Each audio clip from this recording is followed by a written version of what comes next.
Question में दिया है कि मिस्टर दुग्गल ने क्या किया, इन्वेस्ट किए इतने पैसे, मतलब प्रिंसिपल की वैल्यू दी है, कितनी है 20,000, विद रेट ऑफ इंटरेस्ट दिया हमको 20% पर एनम।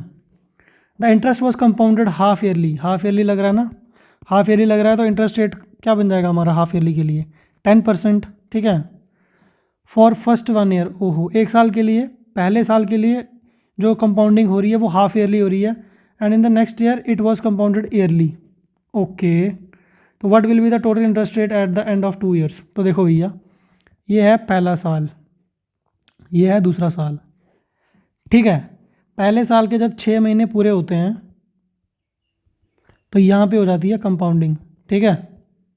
यहाँ पे 10% इंटरेस्ट लग जाएगा, फिर टाइम आगे बढ़ा, फिर 6 महीने पूरे हो गए, फिर से 10% इंटरेस्ट लग जाएगा, फिर पूरा साल कंप्लीट होगा, सेकेंड ईयर, ठीक है। पूरा साल जब ख़त्म होगा ना फिर जाके कंपाउंडिंग होगी, और उस टाइम पे तो हम इंटरेस्ट रेट 20% ही लेंगे ना, क्योंकि अब एनुअल हो रही है। इतनी सी बात आपको समझ आ गई ना, तो क्वेश्चन पूरा हो जाएगा। पूछा गया क्वेश्चन में, what will be the total interest earn, interest कितना कमाया बंदे ने, मतलब कंपाउंड इंटरेस्ट की वैल्यू ही पूछी है, जो कि अमाउंट माइनस प्रिंसिपल अमाउंट होती है। तो हमें कितना उसका बन गया पैसा वो निकालेंगे, उसमें से प्रिंसिपल माइनस कर देंगे।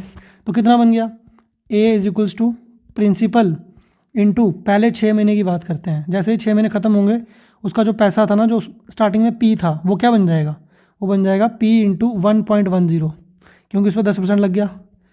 अगले 6 महीने जैसे ही पूरे होंगे तो उस पर और 10% लग जाएगा। अगला पूरा साल जब पूरा होगा तो उस पर 20% लग जाएगा। आई होप आपको ये चीज़ जो मैंने लिखी है ये समझ आ गई होगी, क्योंकि अगर आ गई है तो कुछ क्वेश्चन में बचा नहीं है, सिर्फ कैलकुलेशन है। तो P इंटू 11/10 इंटू 11/10 इंटू 12/10, ठीक है, ये चीज़ आ गई है। अब हमें इसको सॉल्व तो करना ही पड़ेगा। तो 12 और 10 को काटेंगे तो ऊपर 6 आएगा, नीचे 5 आएंगे, ठीक है।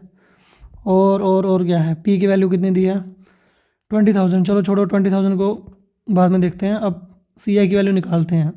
तो P आ जाएगा कॉमन, ब्रैकेट में आएगा 11/10 11/10, तो 11 का स्क्वायर होता है 121, तो 1.21 आ जाएगा, या फिर 121 ही लिखते हैं, चलो 121/100 इंटू 6/5 -1। इसको सॉल्व करना है, हमारा जो आंसर है वो आ जाएगा। तो इसको सॉल्व करना ही तो ट्रिकी है। पेपर में आपको कैलकुलेशन करते टाइम थोड़ा गुस्सा सा आएगा, बट करना है, ठीक है। गुस्सा करके कोई फ़ायदा होने वाला नहीं है। तो इसको सॉल्व करेंगे तो P इंटू 0.452 आएगा, ठीक है। ये अब आपको ही करना पड़ेगा पेपर में ये। तो अब इसी को जब P से मल्टीप्लाई करेंगे, यानी कि 20,000 से मल्टीप्लाई करेंगे, तो ये बनेगा 29040। जब इस चीज़ को हम 20,000 से मल्टीप्लाई करेंगे, नहीं ये नहीं बनेगा, मैंने थोड़ा कैलकुलेशन में मिस्टेक कर दिया। 0.452 को जब हम 20,000 से मल्टीप्लाई करेंगे तो 9040 बनेगा, ठीक है। तो 9040 हमारा जो है ऑप्शन नंबर C है, वो हमारा आंसर हो जाएगा। अच्छा क्वेश्चन है, ऐसे क्वेश्चन आते हैं पेपर में, सो बी प्रिपेयर्ड।